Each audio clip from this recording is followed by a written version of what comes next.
We start with a prayer.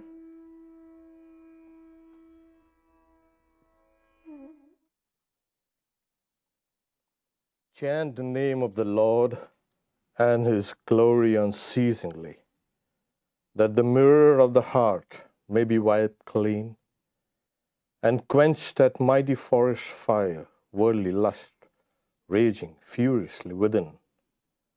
O name, stream down in moonlight on the lotus heart, opening its cup to knowledge of thyself.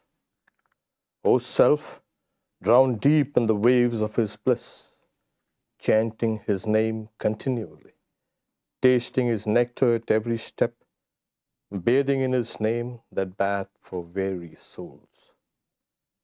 Various are thy names, O Lord, and each and every name thy power resides. No times are set, no rites are needful for chanting of thy name. So vast is thy mercy. How huge then is my wretchedness, who find in this empty life and heart no devotion to thy name. O my mind, be humbler than a blade of grass. Be patient and forbearing like a tree.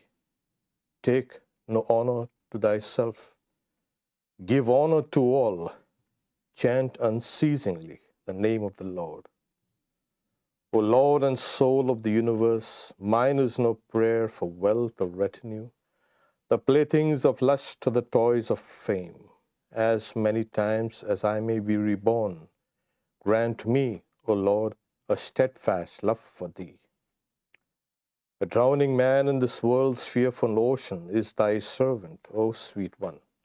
In thy mercy, consider him as dust beneath thy feet.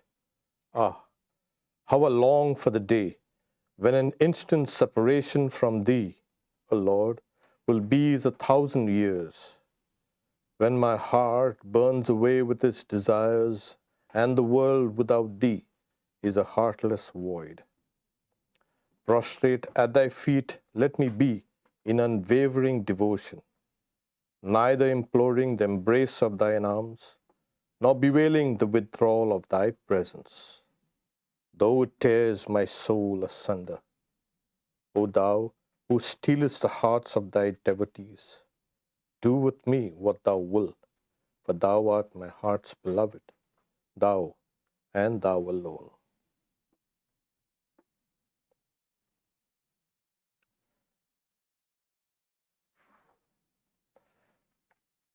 Atma-dipo, be a light unto yourself.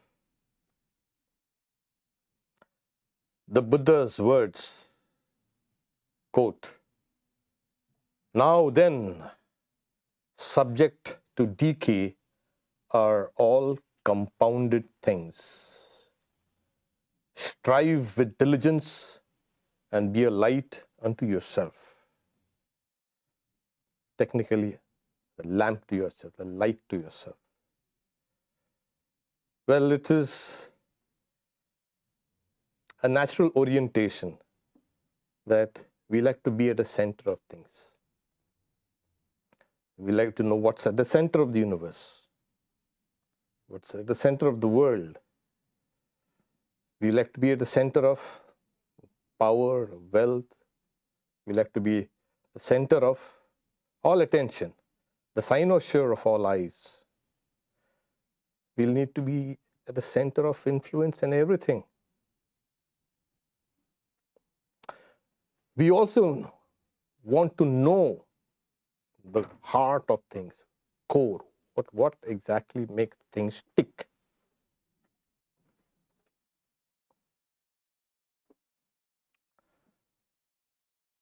To be established in one's center is to be established in one's natural state. We go out, we are pulled out, go out of the fringes, and we get depleted, exhausted, and we want to come back to the center.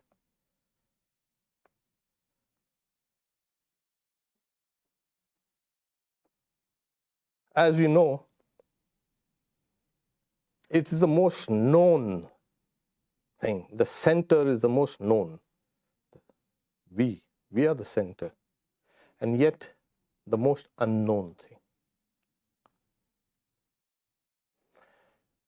Life, there are forces that tend to take you away from the center, and then again you're pulled back and you come back. You want to come back to the center. You get exhausted outside and you want to return. So also the center is a center of power, happiness. The more you stray away, the more you kind of be less of yourself. So there are these questions. Buddha was more of a kind of a ethical teacher. He wasn't a great metaphysician. He was, but he never bothered to speak about the metaphysics of things. So what he did was, he says, there are certain it's ethically unprofitable discussions. And he says, for instance, is the world eternal? Is it not eternal? Is it finite? Is it infinite? Is the soul the same as the body? Is it different from the body? Does the Tathagata, that is one who has crossed over, live again after death? Does he not live after death? Does he both live again and not live again after death? Does he neither live nor not live after death? These came to be known as the indeterminate questions, avyaktatani. He's saying, don't bother about all these things. You don't need to break your head over these metaphysical things. However, after he passed away, the various philosophical schools that emerged were trying to answer these very questions, which he had said, don't bother. But then what kind of a teacher he is? If he has said, these are the fundamental questions. Is the world real? Or is it unreal? Is the body real? Is the soul real? Are they both one? These questions, if they are ignored, then there's no such thing as philosophy. But he gave an answer. And the answer is, in one word, nirvana. You know it for yourself. So he said, strive diligently to know. This is the idea. He saying, as long as you don't know, you have not touched base, you have not kind of understood the reality, as they say, you will keep on asking these questions. And on the intellectual level, you can keep on asking, but you will not get any kind of definitive answers. And there are certain things that cannot be articulated. When he spoke these words, there was a long oral tradition, obviously, and then they were written down. And after they were written down, the oral traditions persisted, obviously. Sometimes they embellished the written word, and sometimes they contradict the written word. And so there were about 30 schools of Buddhist thoughts after he passed away. Imagine the confusion. But he did speak about the self in a kind of an indirect way. He wanted to say, what is the personality? What is you, as it were? So he gave two dimensions, one nama and rupa. Rupa is form, the body, and everything which has compounds. It's a component of various things. Your arms, legs, etc., etc., etc. Everything inside is called nama. So that's one. Then the second thing that goes is Vedana, that is feelings, all types of sensations. And feeling of pleasure, of pain or indifference, etc. Then he said something called a Sangnya. It is understanding, or as he says, perception, but naming things. When you see something, you can name a particular thing. That is kind of some understanding or knowledge. Then he said there's something called memories, samskaras, all the experiences that you've had. And then there's another component called consciousness, vijnana. So these 5 things go to make up what is called the self for all of us. Now, this is the ordinary idea of self. When we talk about what is a self, it's one's complete physical, mental, moral, intellectual, spiritual attributes. Everything is bundled together. One's very nature, one's very character is called the self. In these modern, you can say, studies and times, the concept of the self has become so expanded, the study, not the self. So it has replaced all old ideas of the soul. In the old days, they put everything as, this is the soul. Now we can tease things apart and what do you mean by soul? So Carl Jung says it's the totality of all the, you can say, conscious and subconscious contents.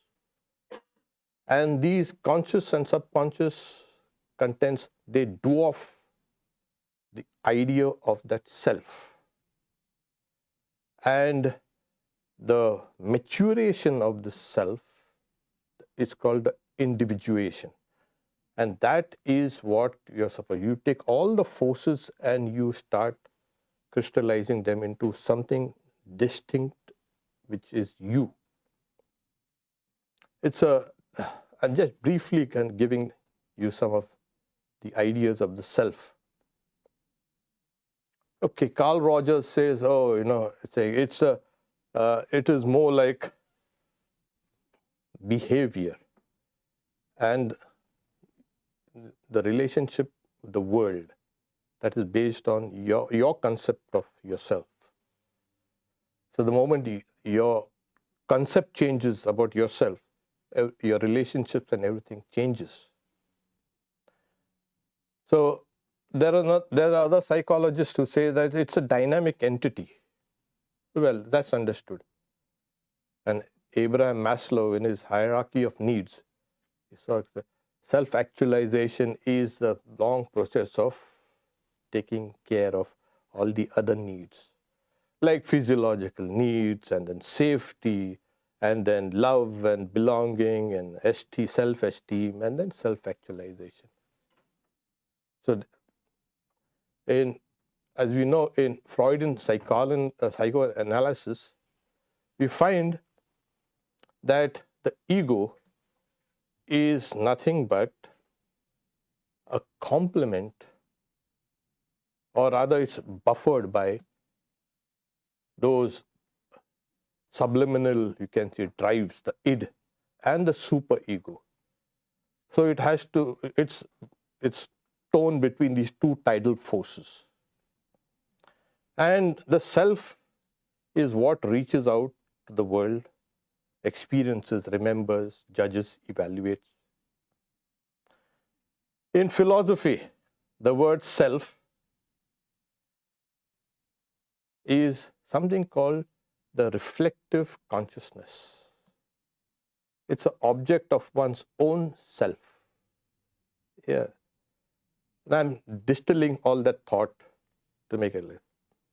So they say it's a very distinctive type of awareness that enables it to refer to itself as an object.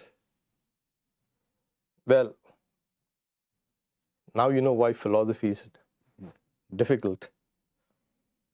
But it's like the mind's inner mirror, the self's inner mirror, where it can see itself and refer to itself.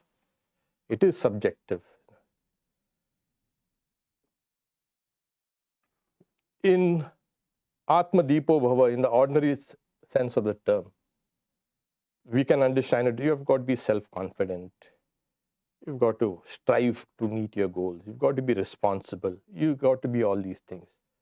And the process of the maturation of the self comes through a long process of experiences. Initially, as a child, your self it's just a raw material where you use to form into a perfect, you can say, not a final process, but it is a raw material where you can use to work out what you would like. It depends also on your circumstances. So this is how slowly we have inner and outer materials, and you start from. Generally, Buddha was very, you can say, insistent on, you keep on depending on others for everything. Stand up on your feet and don't keep on weeping and weeping. Try to assert your own individuality for yourself. So this dependence is the cause, he's saying, and it's very clear, dependence is misery. Yeah, but then the self has to depend on everything else. Otherwise, it's going to be a big problem. I have to depend on food and air and clothes and water and other people. The problem here is those things are defining me. I should be able to define myself for myself. So we talked about everything tends to go towards the center. We like to be at the center. That is the self. You know, at the heart of the Milky Way, there is a huge black hole. And we don't know what it is, but it seems to be pulling things to itself. Anything getting close will. But of course, it spits out things also. In the inner world, that self is like that black hole out there, pulling things out to itself and at times spitting it out. So we can safely say that the black hole is extremely destructive, but yes, but it is extremely essential for the survival of the galaxy. The self also sometimes is like this. Extremely essential, but also destructive. And what its real nature is, we have seen the various, you can say, discourses on, or the evaluation of what this self is. In the doctrines of the Buddhist, the Buddha speaks about dependent origination. Everything depends on everything else. And he was very clear. He gave the entire chain of events, saying you've got to get out of this chain of events. Because he's saying at the heart of everything is the void. And he says everything is a void, everything is a void, everything is a void. Sarvam shunyam shunyam. Now when he said everything is a void, everything is void, it denies all subject, object and their relationships. Because when we talk, we discuss, we understand, it's all subject, object and the relationship. Those things do not exist there. And that's why he said it's void. There are no changes in time, because all changes happen within time and in space. There are no changes. So, because it is beyond all conceptions all subject-object duality, he called it the void. And people translated the shunyata as nihilism. So everything is void and nothing exists. Yeah, but then if they have been speaking about nothing exists and at the same time have been propounding something called a nirvana, then they will be contradicting themselves. Why do you then propound nirvana as the solution to all the problems and yet say everything is a void? So that's the reason why the Madhyamika school, that is the one school that speaks about everything as, we can say, constantly changing. It speaks about phenomenal change. And what is beyond the changes cannot be articulated. It's as simple as that. Now, you're saying, whether the self is one, whether the self is many, because we have many selves, because psychology says that, yeah, we are a cluster of personalities, tied very loosely, and sometimes it breaks, and then we have all these crazy things happening in the mind. So, is there a thread? Is there something? So, the self has various levels, whether the self is an illusion, whether it's real, whether it has levels. So, we'll see what the various levels of the self are, according to what in the Tantras is called these 4 levels of speech. And the first level of speech, it's called articulate speech, verbal speech. Vaikhari, it's called. Okay. Now, in this, the self is more or less identified with this part, truth. And it has a seat, and everything that we do and see and speak and everything else, the self is just identified with the physical entity, the body, the world outside, etc. So, the self is enmeshed with the mind. So, because you cannot have the mind separate and the self separate. So, it is here articulate speech. Then there's another level of the mind and the self. It's called the middle, Madhyama. So, here it is that you find that it is suffused with some kind of vitality. You become thoughtful, you become creative, you are, as it were, thinking deeply.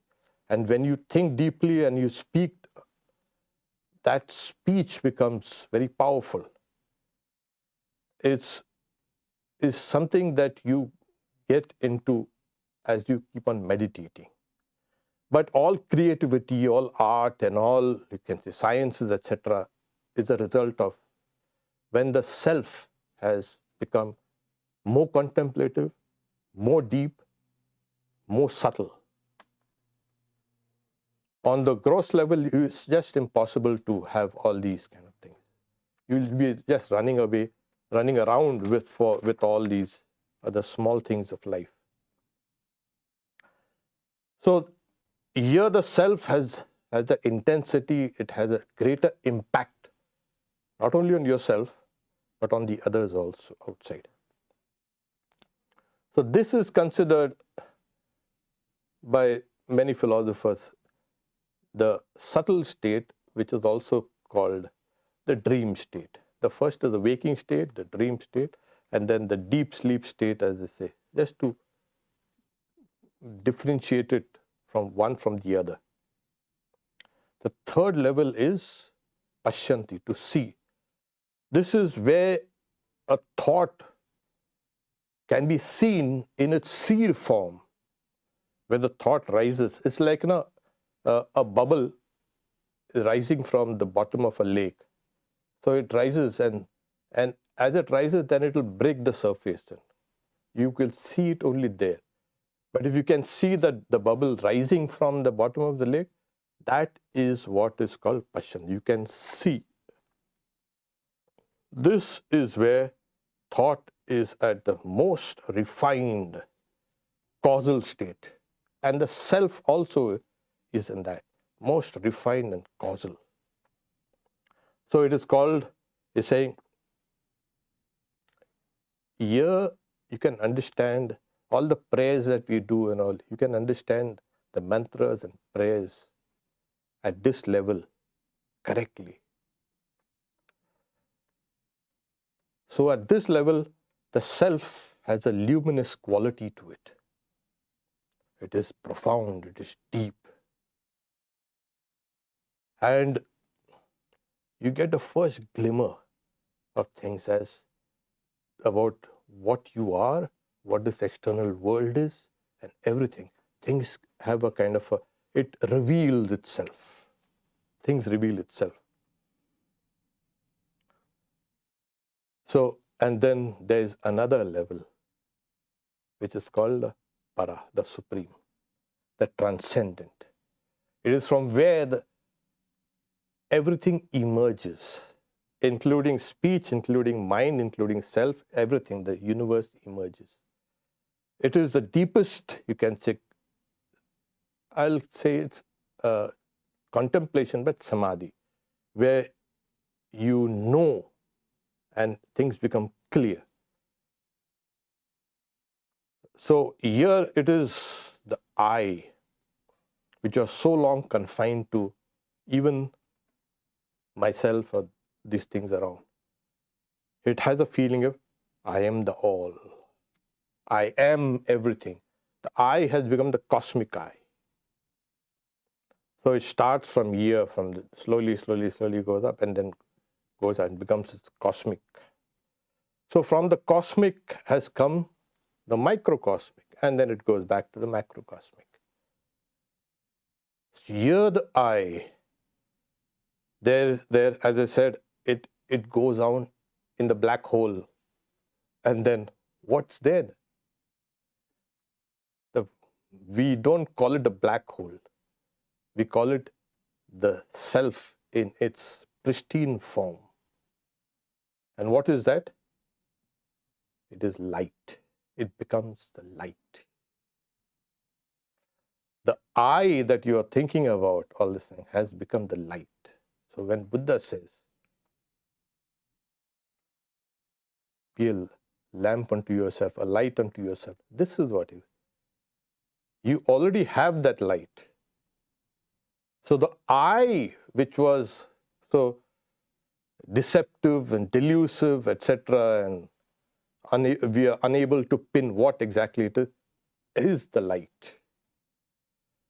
So other way of looking at levels of this I, or the self, is through the sattva, rajas, and tamas. Tamas is indolence and all these kind of things. And the rajas activity, and tamas is light and luminosity. So there is an actual transformation of the I, the self, into light. That is. So Sri Ramakrishna says, he was saying, Buddha was an atheist. Because he says, if you can understand his doctrine of dependent origination, everything is conditioned. So he cannot preach a soul which is independent. He's saying everything is dependent, including the soul. So, but Sri Ramakrishna says, he simply could not express his inner experience in words. Do you know what Buddha means? It is to become one with Bodha, pure intelligence. By meditating on that which is of the nature of pure intelligence, it is to become pure intelligence itself. So he was meditating on what? On pure intelligence. And what is the nature of the pure? The I is the nature of that pure intelligence. So to become that I, You have to give up that false I. The false in the sense of that which was taking you away from the center. You bring yourself back. There are many people in Vedanta, there is something called Aham Graha Upasana. That is, you have to meditate on your own self. But if you meditate on yourself, which is defined by the body, or defined by your likes and dislikes, defined by who I was or who I will be, that's not meditation. That meditation is not going to be fruitful at all. So you have to meditate on your own self as pure intelligence. And that is what is taught in the Vedanta as also in Buddhism. The Bhagavad Gita says, Jyotisham apita jyoti tamasa paramuchyate jnanam gneyam jnanagamyam hridhi sarvasya vishtitam. The translation is, that is the light even of all lights. It is spoken of as beyond darkness. It is knowledge, the knowable and the known. It exists especially in the hearts of all beings. So here, knowledge, the knower, the known, everything is merged. And the self attains its universal, you can say, dimensions, which is pure consciousness. And this is the real, be a lamp or be a light unto yourself. When the whole world emerges from you, and you all the time you are thinking, oh, you know, I am dependent on this and that and this and that. This ordinary idea of the self will slowly leave you as long as more and more, if you can keep on meditating. The more you meditate on your own self, then comes the light. So it goes through all these various layers. It gets into the black hole of the self, as they say. It is a natural transition.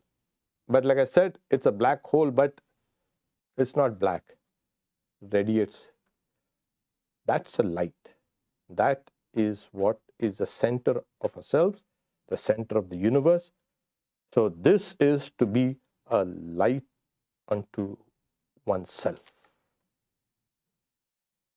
Om, peace, peace, peace. For the questions? Yeah. I guess, sort of general, I know it's, in Buddhist terms, is the highest state in which he talks about the same sort of one for one versus Sanatana Dharma, or are there slight nuances? One for one. Or just... No, the highest state is nirvana. There are two types of nirvanas. One is when he attained nirvana and he never dissolved. Yeah, because obviously he came back and started preaching. Otherwise he would not be preaching nirvana if he wouldn't have attained it. So he came. And then when he died, that he attains that state of Mahaparinirvana, the final. So one is nirvana with adventitious causes, or you can say upadhis it's called. And one is without, one it gives up everything. So this nirvana is technically called the extinguishing of oneself. And what is extinguished? It is nothing but this phenomenal sense of I. That is the material, the perceivable sense. That is extinguished. So what remains then? This I, which is that light, that remains. So this is what, in the Vedanta, it's called a Brahma Nirvana. You extinguish yourself into Brahman. They didn't want to use Brahma Nirvana, otherwise they'll say, oh, what's the difference between them and you? So he said Nirvana. So that is what Nirvana means. So And like I said, all these questions, he wasn't, he gave an example. Suppose you're hit with an arrow. Are you going to discuss who hit me? Who shot that arrow? Is he my enemy? Was it a friend? Is it a mistake? Is the arrow poisoned? Will it kill me? What are you going to do? Are you going to discuss it or trying to take the arrow out? So similarly, he's saying when you are in this phenomenal world, you are in the chain of, you can say, cause and effect. You have to somehow get out of it. So that is what he's saying. You don't have to bother about these philosophical questions. Get out, take that arrow out, get out of this world. And he preached it in such a way that he made it extremely kind of rigorous, the path. So either you've got to be a monk or you've got to be monk-like. And that was those great movements, like, So the laity was supposed to serve the monks. That was, he said he was a social revolutionary. But then he made another revolution. He made another class of people as monks, and they were the superior ones. And then all the people, they've got to serve them. If you can't, you emulate them at least. So he made things, but he is not to be blamed. These things happened much later. But as I said, the heart of his message is this. Because even when his chief disciple Ananda was weeping when he was seeing the Buddha was giving up his body, it happened at the Vaishali. Okay. So, famous, you can say, he's leaning, resting his head on his, and is lying down. That's the way he gave up his body. So he also said, that, why are you crying? All my life I've taught you how to be strong. You're leaving. So what? Where am I leaving? That's why he says, does the Tathagata, does the Buddha live after he goes? Does he not live, etc.? Find it out for yourself. Okay. Yeah. What does pure intelligence mean? Pure intelligence. Now as if the intelligence is, being reflected and refracted, or streaming through various, you can cut glass or colored glasses. So it streams through your intellect, your senses, your mind, and all your activities. So it's kind of impure. So that same white light is now become blue and green and red, etc. So at the heart of that thing, it's pure. So it is, in the sense, it is not associated with any mind or even matter. That is its pure. That's why it's got pure intelligence. And the illustration also is given, it comes in the Upanishad, like pure water poured into pure water. What happens? It remains pure. So similarly, the self, when you meditate on that pure self, you become that self. Okay, there's here, what is Atma-kripa? Now, okay, is the grace of the self.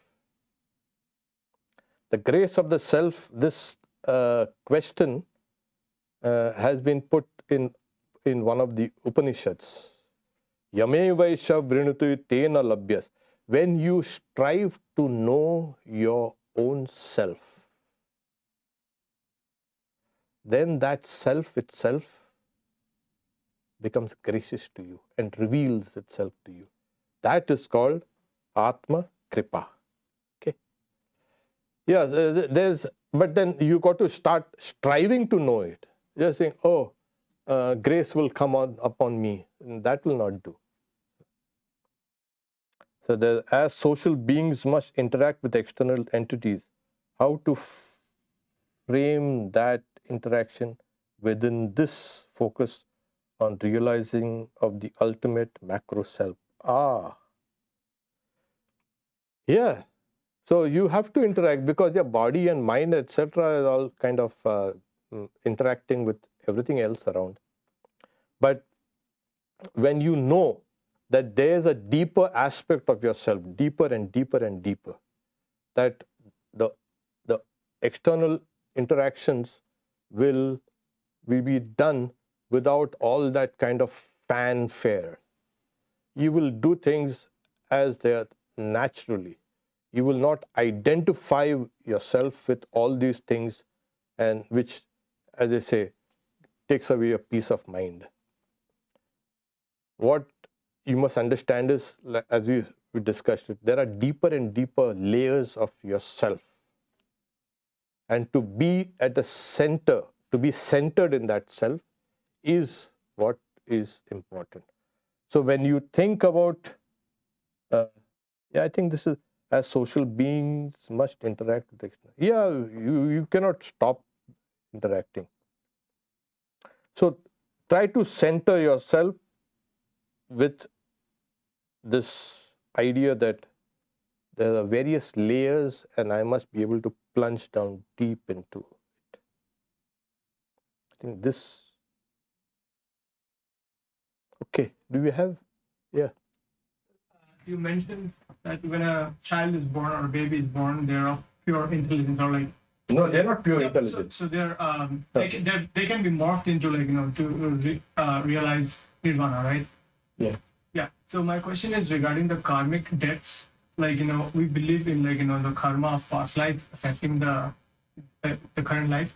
So my question is it still possible for people who has like a lot of karmic debt to still achieve nirvana in the current life if they morph into it?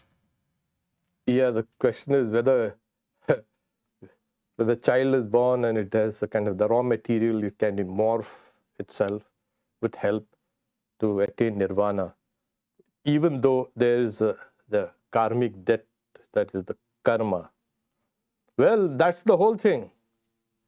The doctrine of karma is a doctrine of freedom, not bondage. If you have done some things which are kind of tying you down, it's fine. You can burn them off. You can start doing things anew, and you can come out of it. The problem is we keep on thinking that this is the end, the finality. What I've done is going to kill me now forever and ever.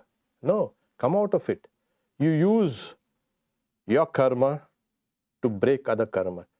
If karma could not be diluted or broken, then we would have been just automatons in the hands of karma. Your sense of freedom would completely disappear. So you have the power to make yourself. Swami Vivekananda said, all the strength and succor that you have is within yourself. Make your own future. So the self is stronger than any karma. Let's put it like that. So when you are young, can you morph? Yeah, you can be trained. There was a queen called Madalasa, and when she had a first child and she was rocking her babe and say, you are the pure one, the intelligent one. You are beyond birth and beyond death. And the babe used to listen to all these things. And the king was so furious. What are you doing this? So they say he grew up and became a monk and he left. The second son also, she also doing the same thing. The second son also. The third son, the king said, no, no more. You are the pure, the intelligent self and this and that. No. So, okay. And she wrote on a piece of paper, and then that he said, when you grow up, you read this. So he grew up, he became a king, and he sat on, and then saying, my mother had written something. He opened, you are the pure one, you're the... He left that kingdom and he went and became... So, yeah, the early influences are extremely important. Swami Vivekananda says, they shall not hear of the Christs and Buddhas. From the very beginning, they will be, you can say, grow in strength and in love and in purity. So all ideas of duality, etc., will be dismissed. Let them grow in that kind of idea of non-duality. And you will have such people growing in that. So you need external help, you need your help yourself to manifest initially. But as it keeps on crystallizing, you can do everything.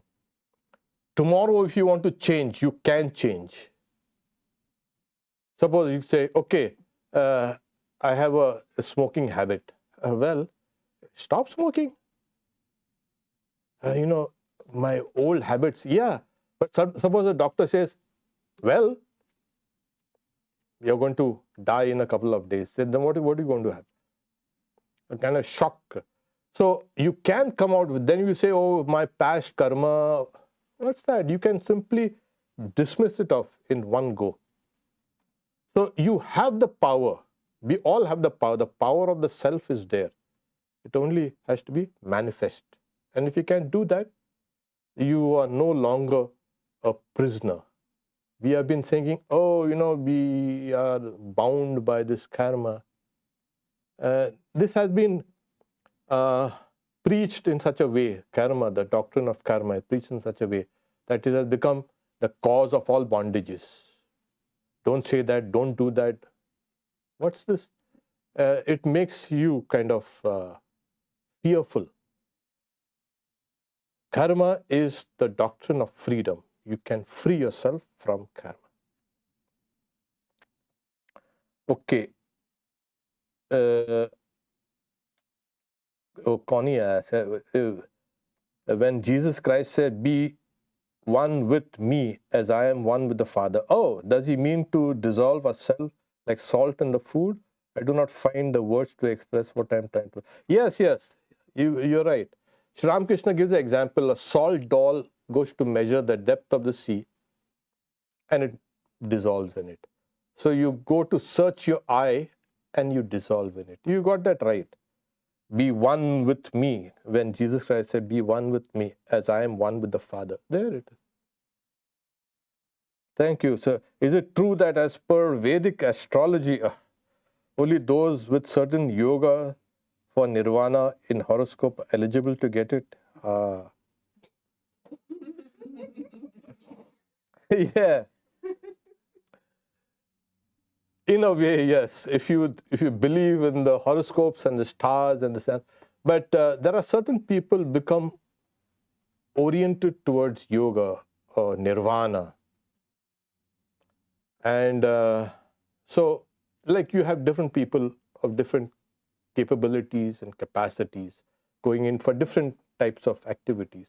So there are people who will come and pursue only nirvana, but that does not depend on the horoscope. I'll give you a small illustration. There's a king, and an astrologer comes and says, they're saying, let me see your chart, your birth chart, and I'll draw up that astrological, you can say, predictions. Then he looked at, oh my God, you're going to die next year. And the king kind of, what? So what's the point in living in all this? And he was so depressed. The one intelligent minister comes, he looks at it, what happened? The astrologer says that I've just got 1 year to live. So the minister calls that astrologer, you come here. They say, you have your own chart? Say, yeah. When is your death predicted? After 10 years, you see, 9.5. Really? Oh, good. He takes his sword and, oh king, see, here's a liar. Oh my God. So it's in your own hand. So if you put your destiny and everything as written already, so it was an old, you can say, way of trying to understand a person's karma. What that person is good at, what will the person be good at in the future, etc., etc. It's not a complete, you can say, definition of what your present or future life will be. So because the very act of preaching nirvana by the Buddha was just this, that everybody can take it up, irrespective of eligibility or no. So you come and sing, take it up. Swami Vivekananda says that, yeah, if a person needs one teacher, that's good. If a person needs 10 teachers, give him 10 teachers and help him. So these things, the society will slowly develop in such a way that we'll all be going to it. So, and in life, we always help each other. That is what is life. Because the only way to grow in life is to share and to help and to nurture each other. Otherwise, there's no point in living a life like this. But when I was young, just to look at, I said, this guy is going for yoga. Okay. After achieving nirvana-like state, is it possible to recognize operations at other levels of the self? Oh yes. You will recognize everything. Your perception becomes extremely clear. There are no clouds in your mind at all. You'll recognize each and everything, understand everything. And the beauty of life becomes so, I just say, so touching. Everything appears so intense, so beautiful. So you will understand life after attaining nirvana. Thank you. Then we know that we are just floating on the surface of things. Okay, we have? Yeah. Buddha's realization of nirvana, the same state as Sri Ramakrishna's realizing his oneness with Kali. No, they say don't mix up the philosophies. But Sri Ramakrishna's first vision of Kali was, he was so worked up. He's saying, if I don't see Kali, I don't want to live. And he's been weeping and praying, and then he sees that kind of sword hung on the wall of the, you can say, temple. He takes that and wants to do a harakiri, as it's in, but here it's on the cut. He didn't want to live without the vision of Kali. And he was about to do that when the whole temple and everything kind of vanished. And in its place, there was an ocean of light. And those waves of light came rushing towards him. And they completely submerged, and he was swallowed up in that light, and then he was panting. He drowned in that ocean of light. And then after he emerged from that state, he was seen to say, Mother, Mother, Mother. So he identified that ocean of light as Mother. Now, in the, I think, my last talk on Buddha, saying Swami Vijnanananda, he saw himself like a speck on the ocean of light. So that ocean of light is that self that we are talking about. It's a self of pure consciousness. It is a state of Buddha. It is a state of nirvana. It is not emptiness, not void. That is what it is. So you can call it Kali. Sri Ramakrishna called Kali. He said Nirvana, and the Vedantin will say Brahman, and the yogis will say the Supreme Self, Paramatman. So one truth which is experienced is articulated differently given the time and the circumstances and the culture and everything. That is what it is. In fact, Sri Ramakrishna says that this is also a play of God regarding Buddha's preaching the non-self, Anatman. And this is also, you have a nice time, keep on thinking about it. So it makes things easy. If everything is just simple and straightforward, and life would be kind of, it's like one coat should fit everybody. That can never be. So if my coat can fit you, go without a coat. Each one will take the things according to their own capacity. Like Sri Ramakrishna also says, Swami Vivekananda says actually, each one has their own pitcher, and they go to the sea of the Lord and they fill that pitcher with that sea of the Lord. So that water will take that shape. So similarly, your reality will depend on what's the capacity. So the greater is your capacity to understand, the more you'll be filled with that understanding of reality. Okay.